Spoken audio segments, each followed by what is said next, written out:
So imagine this. You're a pet sitter and a dog walker, and you have a team of pet sitters and dog walkers that is understaffed as it is. And you have two of your regular daily walkers go on vacation at the same time. And while they're gone and the rest of your team is scrambling to get everything covered, you have one of your other regular sitters just stop showing up to her clients and you have to let her go.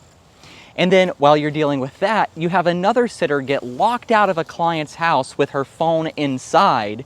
And then you have one of your favorite clients die literally while you're in the middle of dealing with the locksmiths. It's been one thing after another for me for the last couple of weeks. It's been a mess. I'm barely even scraping the barrel with this.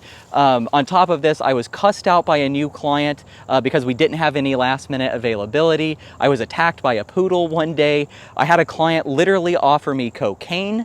It's been one thing after another every day for the past 3 or 4 weeks. As pet sitters and dog walkers, we all have these mental lists of these disaster scenarios that we're always trying to avoid.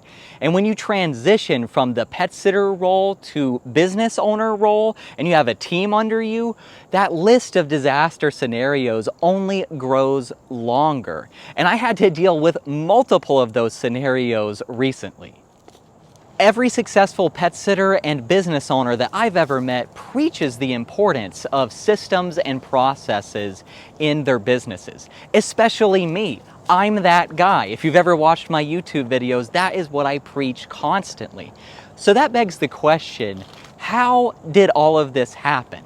And what am I going to do to prevent it from ever happening again? Before I get into all of that, I do want to say sorry for missing the last few weeks of videos. As you can tell, I have had a lot on my plate recently. But I'm back to the weekly videos, so I would love it if you smash the subscribe button to stay up to date with that content. For those of you that don't know, I'm Doug the Dog Guy. I've been a full-time professional pet sitter, dog walker, and pet business owner for over 8 years. And I post videos here on the Bad to the Bone Pet Care YouTube channel every week, sharing my experience with the hopes of helping others. To start with, my team has been understaffed and struggling to fulfill our current clients' requests while turning away most new clients for months now. But it's something that I've just been so scattered and spread thin the last few months that I hadn't taken the time to actually sit down and address it the way that it needed to. So coming out of this, I know now that this is something that I have to address by I need to look at my hiring process and simplify it so that it takes less time and less stress from me. And then I need to trust my system more. And I need to empower the admin person on my team to handle more of this process for me. These are all things that I've known for months, and this is something that if I had taken these actions months ago, I would have never put myself and my team in the situation that we've been in the last few weeks. The biggest lesson of all from this situation is just the fact that you cannot let problems in your business fester until it leaves you and your team scrambling, like it did me in the past few weeks.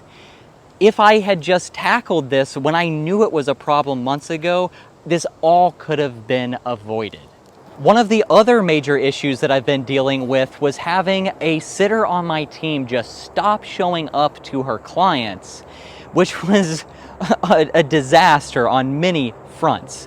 And this is something where I'm not going to get into very many details yet. I may share them later once it's finalized. But the lesson here is to trust my gut. And that's what I think we all need to be better about, is trusting our guts. This is someone that we had minor issues with before, but nothing really worth letting her go over, things that we could have discussions and move on from. But I always had this inkling that something would go south one day, and I should have found a way to take action before it actually did go south. One of the other major issues that I had to deal with recently was having a sitter get locked out of a client's house with her phone inside. And this turned into a much bigger deal than it should have been because we had to use 5 different locksmiths, literally 5 different locksmiths had to come to the house. I had to wait on each one. It was a tricky door. I don't know. It was a disaster. So she ended up being late to her clients. I was late to some of my clients. It was just like a trickle-down effect on an already busy day. But it all could have been avoided had I just required us get 2 key copies from the client instead of 1, or had I required all of our clients use lock boxes instead of giving us key copies. And this is something, I've been doing this for 8 years. This is not the first time that I've been locked out of a client's house or had a team member locked out of a client's house. I'm sure Papa Lock recognizes my phone number at this point, which is why it's insane that I have not made this change yet. It's just like the hiring issue where I knew it was a problem and I just was not addressing it. This is something that I've known was a problem. I've known how to fix the problem, but I just never have. For whatever reason, I have not made the change yet. But had I required us get 2 key copies instead of 1, or had I required that the clients use key boxes, we could have saved ourselves a lot of heartache that day. So we will be making that change coming up. There are a lot of other things that I could get into with all of the different things I've dealt with over the last few weeks. But my main point of sharing this with you all is to show that even the biggest and best pet sitting businesses don't have it all figured out. I've been doing this for 8 years. I run a 6-figure business with 24 people, and I'm still learning something new every day. And that leads me to my second point. As business owners and as pet professionals, we have to be constantly learning and evolving.